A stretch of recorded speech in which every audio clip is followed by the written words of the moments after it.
ဒီကနေ့သာသနာတော်နှစ်2562ခုကောဇာတက္ကီ1389ခုနတ်တော်လာဇန်9ရက်2019ခုနှစ်17လပိုင်း25ရက်စနေနေ့မင်္ဂလာရှိတဲ့ညနေခင်းအခါကာလမှာဩစတြေးလျနိုင်ငံစစ်ဒနီမြို့ပါရမီဓမ္မရိပ်သာမြန်မာနိုင်ငံမှာရောက်ရှိနေကြတဲ့ဗုဒ္ဓဘာသာဝင်သူတော်စင်များစုပေါင်းပြီးတော့ဆင်ရင်ကျင်းပကြတဲ့ဓမ္မဒါနဓမ္မပူဇာတရားပွဲသဘင်ဒီကနေ့နောက်ဆုံးနေ့ပေါ့နော်အလုံးတော်တရားတော်မြတ်ကိုနာယူကျင့်ကြကြဖို့ရောက်ရှိလာကြတဲ့တရားမပေါင်းသူတော်ဟောင်းတို့ကိုဦးဇင်းတို့နောက်ဆုံးနေ့နှုတ်ဆက်တရားဆိုကြပါစို့နော်နှုတ်ဆက်တရားကိုနှစ်ပိုင်းလောက်ခွဲပြီးတော့ပြောပါနော်အဲ့ဒါဘာလဲဆိုတော့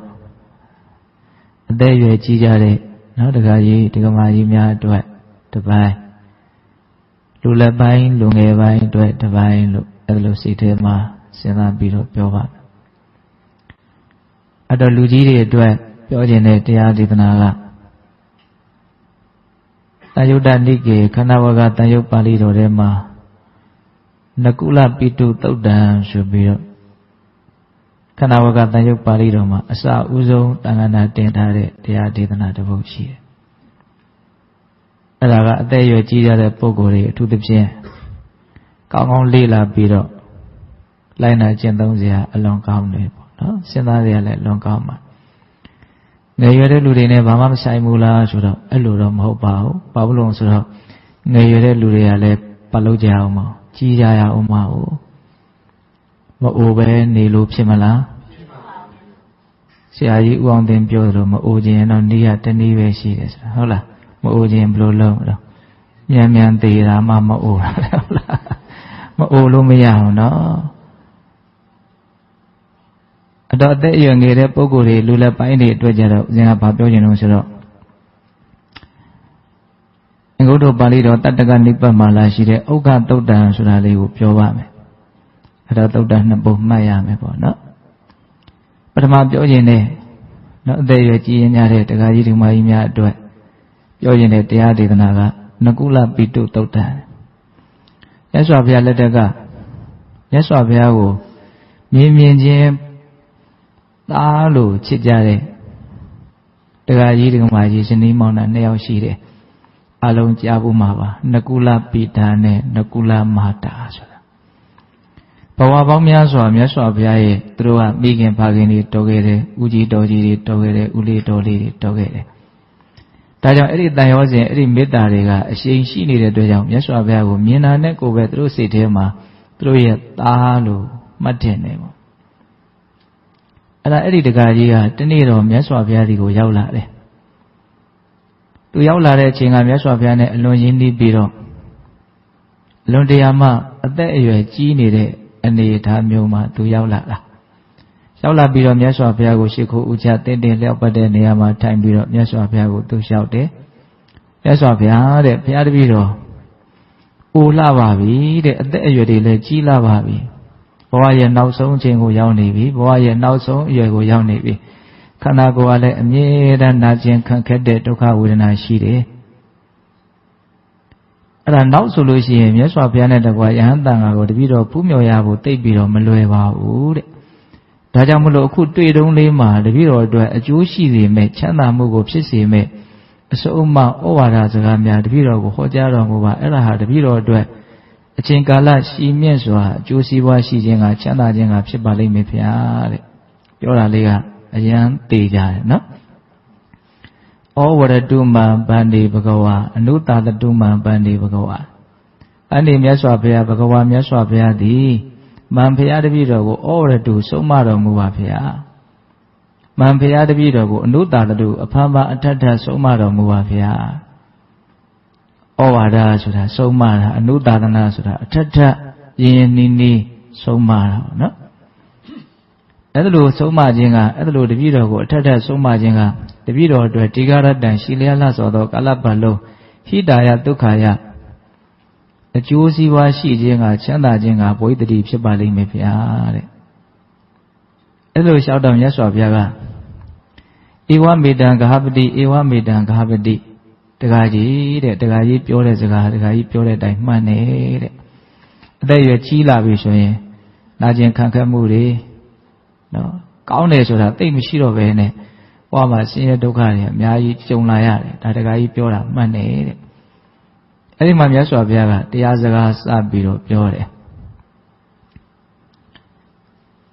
တက္ကကြီးတဲ့ဒီခန္ဓာကိုယ်ဆိုတာအတုရောဟာယံဂဟပတိကာယောအန္တဘုတောပရိယောနတ်တော်ခန္ဓာကိုယ်ရဲ့သဘောကိုစကားလုံး၃လုံးနဲ့မြတ်စွာဘုရားပြောပြတယ်အတုရောဟာယံဂဟပတိကာယောအန္တဘုတောပရိယောနတ်တော်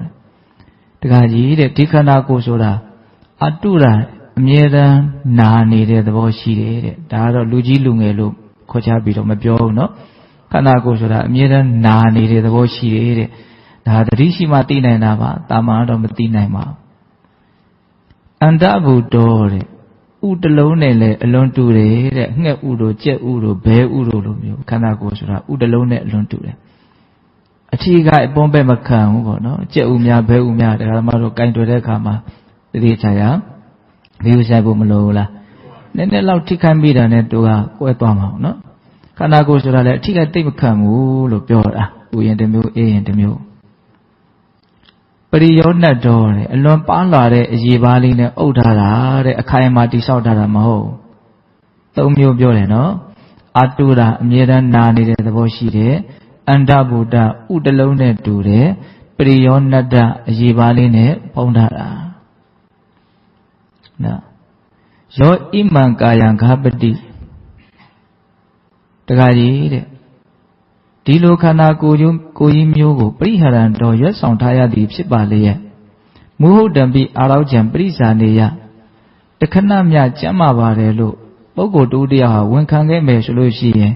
ကိမင်ကြတရပါလာအဲ့ဒါမိုက်မဲတာကလွယ်လို့အခြားအကြောင်းမရှိဘူးတဲ့ဒီစကားလေးကိုအသေးချာမှတ်စေခြင်းတယ်ဣမံကာယံပရိဟရံတော်မုဟုတ်တံပိအာရောက်ကြံပရိဇာနေယကိမင်ကြတရပါလာဒီလိုခန္ဓာကိုယ်မျိုးကြီးကိုရွတ်ဆောင်ထားရင်းနဲ့တခဏမြကိုယ်ကျမ်းမာပါတယ်လို့ဝန်ခံခဲ့မယ်ဆိုရင်အဲ့ဒီပုဂ္ဂိုလ်ဟာမိုက်မဲလို့ပါတဲ့မိုက်မဲတယ်ဆိုတာကတပ်ဖြတ်ခိုးဆိုးလူရဲနေတာမျိုးကိုရည်ညွှန်းတာမဟုတ်ဘူးကိုယ်ခန္ဓာကိုယ်ရဲ့အကြောင်းကိုအမှန်မသိတာကိုရည်ညွှန်းတာဟုတ်လားဒီလိုခန္ဓာကိုယ်ကြီးမျိုးကိုရွတ်ဆောင်နေရတဲ့များတခဏလောက်ကျမ်းမာပါတယ်လို့ပြောခဲ့မယ်ဆိုရင်တော့အဲ့ဒါကလည်းမိုက်မဲလို့ပါတဲ့အဲ့တော့ဆိုလိုတာကတရားမတို့ဦးဇင်းတို့ရတာတဲ့ဒီဘဝဒီခန္ဓာတခဏလေးမြတ်တော့မကျမ်းမာဘူးဆိုတဲ့အဓိပ္ပာယ်ကိုပြောတာဒါကတာမန်စိတ်တာမန်ဉာဏ်နဲ့တော့သိဖို့မလွယ်ဘူးနားလည်ဖို့မလွယ်ဘူးနော်ဒီခန္ဓာရဲ့သဘာဝကိုဒလဇတ်တတိထားပြီးတော့ပတိတွေတမာတိတွေပညာတွေကြီးလာရင်ခန္ဓာကိုယ်ဟာဒလဇတ်ပေါက်ပြန်ပြောင်းလဲပြီးတော့နှိမ့်ဆက်နေတဲ့သဘောရှိတယ်ဆိုတာကို तू သိမှမြတ်စွာဘုရားဟောတာဟုတ်လိုက်တာတခဏလေးတောင်ကောင်းတဲ့သဘောမရှိဘူးဆိုတာတကယ်မှန်တာပဲလို့အဲ့ဒီကြမှာနားတယ်မှာနော်တာမန်ဉာဏ်နဲ့သိနိုင်မလားမသိနိုင်ဘူးနော်ကိုယ့်ကိုယ်တော့ကောင်းတယ်လို့ထင်နေကြတာပေါ့နော်စေယုံစေကံပြေရမှနော်အော်ရဟေးရမှဒီကဓမ္မတို့ဦးဇင်းတို့ကခန္ဓာကိုယ်ကြီးကနှိမ့်ဆက်နေတယ်လို့သိတာဟုတ်နော်တာမန်ချင်းတွေမှာတော့သိပြီးတော့မသိဘူးပေါ့ဟုတ်လားအဲ့လိုမြတ်စွာဘုရားအမိန့်ရှိပြီးတော့ဘာပြောတော့ဆိုတော့တတ္တမတိဟဂါပတိဧဝံသိခိတဗံဒါကြောင့်တက္ကကြီးအခုငါပြောသလိုကျင့်ရမယ်တဲ့ဘယ်လိုကျင့်ရမှာတော့အတုရကာယတမေတ္တောစိတ်တံအနာတုရံဘောဟိတတိဒီစကားလေးကိုတည်တည်ချာချာမှတ်စေခြင်းအတုရကာယတမေတ္တောစိတ်တံအနာတုရံဘောဟိတတိခန္ဓာကိုယ်ကြီးနာနေပါတော့လည်းပဲစိတ်မနာအောင်ငါကြိုးစားမယ်ဆိုပြီးတော့အဲ့ဒါလိုကျင့်ရမယ်တဲ့ဟောနောက်စကားကအလွန်အနှစ်သာရပြည့်ရဲ့နော်ခန္ဓာကိုယ်ကြီးကတော့နာမှာပဲမနာအောင်လုပ်လို့မရဘူးနာတတ်တဲ့သဘာဝငယ်ငယ်ကြီးကြီးသိတာမသိတာပဲကွာတယ်နာတာကတော့နာနေကြတာကြီးပဲဟုတ်လားခန္ဓာကိုယ်နာပါတော့လည်းပဲစိတ်မနာအောင်ကျင့်ရမယ်အဲ့ဒီလိုခံယူခြင်းမျိုးနဲ့ကျင့်သုံးရမယ်တခါကြီးအဲ့လိုကျင့်ရမယ်လို့မြတ်စွာဘုရားအဲ့လိုမိန့်ရှိတယ်တခါကြီးကသဘောပေါက်တယ်သူလည်းတရားရေဝနေတဲ့ပုဂ္ဂိုလ်ပဲလေ ခန္ဓာကိုယ်နာတော့လည်းပဲစိတ်မနာအောင်နေရမယ်ဆိုတာကိုသူနားလေတယ်ဟုတ်တယ်ခန္ဓာကိုယ်ကြီးကတော့မနာအောင်လုပ်လို့မရဘူးဟုတ်လားဒါပေမဲ့စိတ်ကိုတော့မနာအောင်လုပ်မယ်ဆိုရင်လုပ်လို့ရတယ်အလိုဆန္ဒဆိုတဲ့ရင်ဘက်တွေဝင်နေရင်မကျေနပ်မှုဆိုတဲ့ဒေါသတွေဝင်နေရင်ဒါစိတ်ကနာနေတယ်ပေါ့ဆိုလိုတာဟုတ်လားအဲ့သူသဘောပေါက်တဲ့အတွက်ကြောင့်အရင်လည်းပဲသူ့စိတ်ထဲမှာနှစ်သက်တယ်ဒီအဆုံးအမလေးကိုဟုတ်တယ်ခန္ဓာနာတော့လည်းပဲစိတ်မနာအောင်ငါစီရှိနေမယ်ဆိုတဲ့အတွေးနဲ့အလွန်မှလည်းကျေနပ်တယ်မြတ်စွာဘုရားအဆုံးအမကိုအဲ့ဒါကြောင့်သူ့စိတ်ထဲမှာအလွန်လဲပျော်သွားတယ်အဲ့ဒါမြတ်စွာဘုရားကိုရှိခိုးဥချပြီးတော့သူကြည်ကြည်နက်နက်မြတ်စွာဘုရားကြီးကနေပြန်လာတဲ့အခါကျတော့ကျောင်းမှာရှင်သာရိပုတ္တရာရှိတယ်အဲ့ဒါရှင်သာရိပုတ္တရာကိုသူကအရန်ကြည်ညိုတယ်အရန်ကြည်ညိုတဲ့အတွက်ကြောင့်ရှင်သာရိပုတ္တရာစီကိုဝင်တဲ့အခါကျတော့ရှင်သာရိပုတ္တရာကတခါကြီးတဲ့တခါကြီးကိုကြည်ရတာတော်တော်ပျော်ရွှင်လာပုံကြည်နူးလာပုံရတယ်ဤကန္တမြတ်စွာဘုရားကတရားအမြိုက်ရည်ကိုတိုက်ကျွေးလိုက်ပုံရတယ်တရားအမြိုက်ရည်နဲ့သုံးလောင်းလိုက်ပုံရတယ်အဲ့လိုပြောတဲ့အခါကျတော့နကုလပိတာတခါကြီးကအရှင်ဘုရားတဲ့ဟုတ်တာပေါ့တဲ့မြတ်စွာဘုရားတပည့်တော်ကိုတရားအမြိုက်ရည်နဲ့သုံးလောင်းလိုက်တယ်တဲ့ဒါကြောင့်တပည့်တော်စိတ်ထဲမှာအလွန်ချမ်းသာတယ်ဘလို့တရားတွေမြတ်စွာဘုရားဟောလိုက်တော့ဒါသူအစအဆုံးပြန်ပြောတယ်သူဘလို့လျှောက်တယ်မြတ်စွာဘုရားဘလို့အမိန့်ရှိတယ်ပြန်ပြောနောက်ဆုံးပါလေလေခန္ဓာကိုယ်နာတော့လည်းပဲစိတ်မနာအောင်အဲ့ဒါလို့ကျင့်ရမယ်လို့တပည့်တော်ကိုဆုံးမလိုက်တယ်ဗျာအဲ့လိုလဲလျှောက်လိုက်ရောရှင်သာရိပုတ္တရာကတခါကြီးတဲ့အဲ့လိုဆိုလို့ရှိရင်ခန္ဓာကိုယ်နာတယ်နော်စိတ်မနာအောင်ကျင့်ရမယ်ဒီကိစ္စနဲ့ပတ်သက်ပြီးတော့ကိုယ်လဲနာတယ်စိတ်လဲနာတယ်ဆိုတဲ့ပုဂ္ဂိုလ်မျိုးကဘယ်လိုမျိုးလဲကိုယ်သာနာပြီးတော့စိတ်မနာအောင်နေတတ်တဲ့ပုဂ္ဂိုလ်တွေကဘယ်လိုမျိုးလဲအဲ့ဒါကိုခွဲခြမ်းပြီးတော့ဟောဖို့သင်ထပ်ပြီးတော့မမေးခဲ့ဘူးလားတဲ့မြတ်စွာဘုရားကိုဆိုလိုတာကခန္ဓာကိုယ်သာနာပြီးစိတ်မနာအောင်ကျင့်ရမယ်လို့ပြောတယ်ဘယ်လိုကျင့်ရမှာတော့စိတ်မနာအောင်ကဘယ်လိုကျင့်ရမှာတော့ဒါကိုမမေးခဲ့ဘူးလားဟုတ်တယ်အမှန်ကတော့မေးခဲ့စရာကောင်းတယ်မေးခဲ့ရင်မြတ်စွာဘုရားရဲ့အလိုတော်ကိုသိရမှာနော်အခု तू မမေးခဲ့ဘူးအဲ့တော့ तू ကဘယ်လိုပြန်လျှောက်လို့ဆိုတော့ရှင်ဘုရားတဲ့တပည့်တော်အဝေးကြီးကနေရှင်ဘုရားစီကိုလာတာဒီလိုအတိတ်ပဲဒီလိုစကားမျိုးကိုကြားဖို့လာတာတဲ့ဒါကြောင့်မြတ်စွာဘုရားစီကို तू သွားမေးမနေတော့ဘူးပေါ့ဒီအတိတ်ပဲကိုရှင်ဘုရားပဲဖြေလိုက်ပါရှင်ဘုရားပဲဟောပြပါအဲ့ဒီတော့မှရှင်သာရိပုတ္တရာကဟောတာကိုယ်သာနာပြီးတော့စိတ်မနာအောင်ဘယ်လိုနေရမလဲဆိုတာဟုတ်လားဒါကအဓိကကြားတဲ့စကားဖြစ်လာပြီနော်ကိုယ်သာနာပြီးတော့စိတ်မနာအောင်ဘယ်လိုနေရမလဲအဲ့တော့ဒီမှာ तू ကခွဲပြီးတော့ဟောတယ်ကိုယ်လဲနာတယ်စိတ်လဲနာတယ်ဆိုတဲ့ပုဂ္ဂိုလ်ကဘယ်လိုပုဂ္ဂိုလ်မျိုးလဲကိုယ်သာနာပြီးတော့စိတ်မနာအောင်နေတဲ့ပုဂ္ဂိုလ်ကဘယ်လိုမျိုးလဲလို့ तू ခွဲပြီးတော့ပြောတယ်ကိုယ်လဲနာတယ်စိတ်လဲနာတယ်ဆိုတဲ့ပုဂ္ဂိုလ်ကဘယ်လိုပုဂ္ဂိုလ်မျိုးလဲဆိုရင်တဲ့နော်ဒီလောကကြီးမှာတချို့သောပုဂ္ဂိုလ်တွေဟာသူတော်ကောင်းတရားကိုမလိမ္မာဘူးမကျွမ်းကျင်ဘူးသူတော်ကောင်းတွေနဲ့တွေ့ရတဲ့အနေအထားမျိုးလည်းမရှိဘူးဒါကြောင့်သူတော်ကောင်းတွေရဲ့အစုံအမတရားစားကို तू ဘာမှမသိဘူးမသိတဲ့အတွက်ကြောင့် तू ဟာ तू ရထားတဲ့ဒီဘဝဒီခန္ဓာရုပ်ရှုဝေဒနာရှုခံစားမှုနော်တင်ညာရှုမှတ်သားမှုနော်သင်္ခါရအရှုပြုလို့ရှိစော်မှုဝိညာဏအရှုသိမှုအရှုဟုတ်လားဒီအရှုကြီး၅ခုကိုသူ့စိတ်ထဲမှာဘယ်လိုထင်းနေတုံးဆိုတော့ပုဂ္ဂိုလ်တ attva လို့ထင်းနေတယ်ငါလို့ထင်းနေတယ်အတ္တလို့ထင်းနေတယ်တဲ့ဟုတ်လားသူတော်ကောင်းနေနဲ့မနီးစပ်တဲ့အတွက်ကြောင့်သူတော်ကောင်းတရားကိုသိခွင့်မရတဲ့အတွက်ကြောင့်ဒီဘဝဒီခန္ဓာကြီးကို तू ကဘယ်လိုထင်တာတော့ပုဂ္ဂိုလ်တ attva လို့ထင်းနေတယ်တဲ့ဒါဟာသဘာဝတရားပဲအကြောင်းအကျိုးသဘောပဲမတည်မြဲတဲ့သဘောတက်တက်ပဲပြောင်းလဲနေတဲ့အစဉ်အတန်းမြပဲလို့ तू အဲ့ဒါကိုမသိဘူးတဲ့မသိဘဲနဲ့တက္ကာယဒိဋ္ဌိပေါ့လေအတ္တဒိဋ္ဌိထကြွတောင်းကျမ်းတဲ့စိတ်နဲ့နေတယ်တဲ့ငါဥစ္စာဆိုတဲ့အဲ့ဒီစိတ်ကြီးနဲ့အဲ့ဒီစိတ်ကြီးတောင်းကျမ်းပြီးတော့နေတယ်တဲ့ဟောဒီလိုလေးပါသေးတယ်နော်ငါဆိုတဲ့အမြင်ငါဥစ္စာဆိုတဲ့အမြင်ကြီးထကြွတောင်းကျမ်းပြီးတော့နေတယ်တဲ့အဲ့ဒီပုဂ္ဂိုလ်ဟာတဲ့တကယ်လို့ तू အဲ့လိုငါလို့ထင်နေတယ်ငါဥစ္စာလို့ထင်နေတဲ့ဒီအစုကြီး၅စုအစုကိုခန္ဓာလို့ခေါ်ရနော်ဟုတ်လားရုပ်ဝေဒနာသင်ညာသင်္ခါရဝိညာဉ်ဒီအစုကြီး၅စုတကယ်လို့တစုံတရာဖောက်ပြန်ပြီးပျက်စီးပြီဆိုတာနဲ့ तू ဟာတောကပရိဒေဝဒုက္ခဒေါမနတဥပါယတာဆိုတဲ့တရားစု၅မျိုးကိုတေချာပေါက်ရင်ဆိုင်ရလိမ့်မယ်တဲ့ तू ကဒါကြီးကိုငါလှုပ်ထားတယ်ငါဥစ္စာလို့လှုပ်ထားတယ်အဲ့လိုဆိုရင်ဒါတစ်မျိုးတစ်မျိုးဖြစ်ပြီဆိုတာနဲ့ तू ဘာဖြစ်ရမလို့စိုးရင်ရလိမ့်မယ်တောကငိုကြွေးရလိမ့်မယ်ပရိဒေဝကိုယ်ဆင်းရဲမှုဖြစ်ရလိမ့်မယ်ဒုက္ခစိတ်ဆင်းရဲမှုဖြစ်ရလိမ့်မယ်ဒေါမနတပြင်းစွာပင်ပန်းမှုဖြစ်ရလိမ့်မယ်ပရိဒေဝဥပါယတဟုတ်လား တောကပရိဒေဝဒုက္ခဒေါမနတဥပါယတတရား၅မျိုးနော်တောကဆိုတာစိုးရိမ်တာပရိဒေဝဆိုတာအစိုးရိမ်လွန်လို့ငိုရတဲ့အဆင့်ကိုရောက်တာဒုက္ခဆိုတာကိုဆင်းရဲတာဒေါမနတဆိုတာစိတ်ဆင်းရဲတာဥပါယတဆိုတာအလွန်ပင်ပန်းတဲ့အနေအထားကိုရောက်တော့ချွတ်တက်သွားတာမျိုးဟုတ်လားစီုံစီကထမ်းပို့လိုက်ရတာမျိုးအလွန်ပင်ပန်းသွားတာပေါ့နော်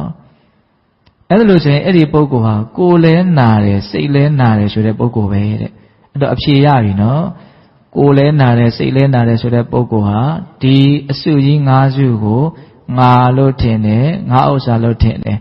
ဒါကြီးဖောက်ပြန်ပျက်စီးတဲ့အခါမှာအကြီးအကျယ်သူဆင်းရဲလိမ့်မယ်ပူလောင်ရလိမ့်မယ်ဒါကြောင့်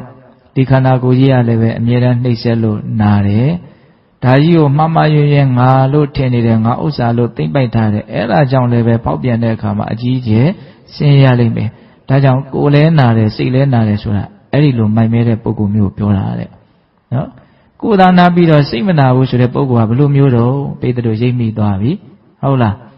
ဖောက်ပြန်တဲ့ဒီရုပ်အစုကြီးရဲ့သဘာဝကိုအမှန်အတိုင်းနားလည်ပြီးတော့ဒါကိုငါလို့ငါဥစ္စာလို့သူဆွဲယူထားတာမရှိဘူးအဲ့တော့ဒါတွေဖောက်ပြန်ခြင်းကြာလို့ဖောက်ပြန်လာတဲ့အချိန်မှာလဲသူ့မှာစိုးရင်ခြင်းကိုကြွေးခြင်းကိုယ်ဆင်းရဲခြင်းစိတ်ဆင်းရဲခြင်းပြင်းစွာပင်ပန်းခြင်းဆိုတာဖြစ်မလာဘူးဒါကြောင့်ခန္ဓာကိုယ်လာနာတယ်သူ့မှာစိတ်မနာ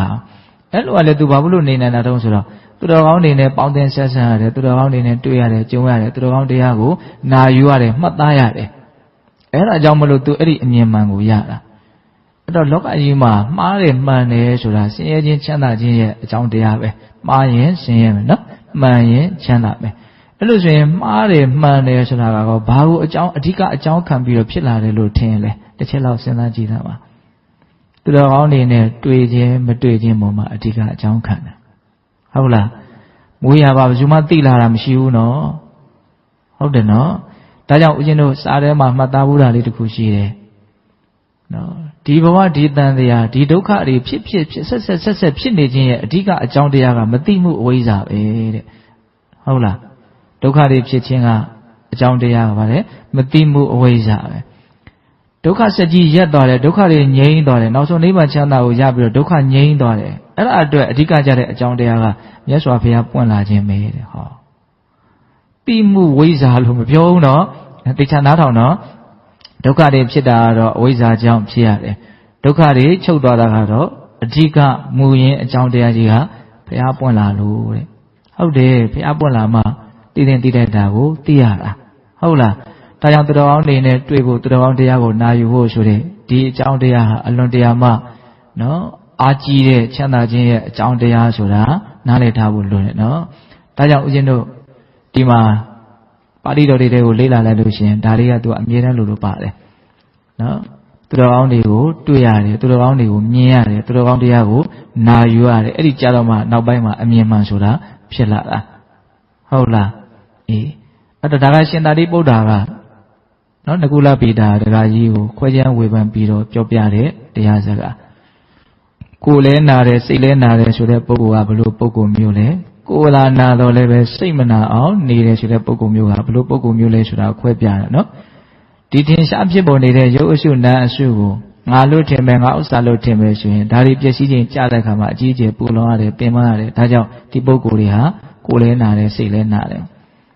ဒီထင်ရှားဖြစ်ပေါ်နေတဲ့ရုပ်အစုနာအစုကိုအမှန်အကန်သိပြီးတော့ငါလို့ဆွဲယူတာမရှိဘူးငါဥစ္စာလို့မှတ်တင်ထားတာမရှိဘူးဆိုရင်ဒါတွေပျက်စီးခြင်းကြားလို့ပျက်စီးလည်းပဲအဲ့ဒီပုဂ္ဂိုလ်အတွက်ဆိုရင်ဉာဏ်ကိုကြွေးစရာကိုရှင်ရဲ့စိတ်ဆင်းရဲဖြစ်စရာပင်ပန်းစရာအကြောင်းမရှိဘူးဒါကြောင့်အဲ့ဒီပုဂ္ဂိုလ်ကကိုနာတော်လည်းပဲစိတ်မနာအောင်နေတဲ့လူလို့ဒီလိုပြောတာအဲ့လိုဆိုရင်ဦးဇင်းတို့ပိဋကပေါင်းတော်ကောင်းတို့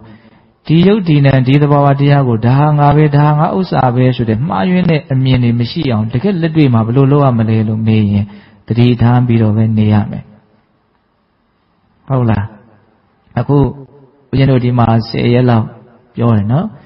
နေတိုင်းပါနေတဲ့စကားပါလေတတိထားပြီးတော့နေရမယ်ဒါပဲလေအမ္မာဒေနတမ္မာဒေထဒီကနေနောက်ဆက်တွဲ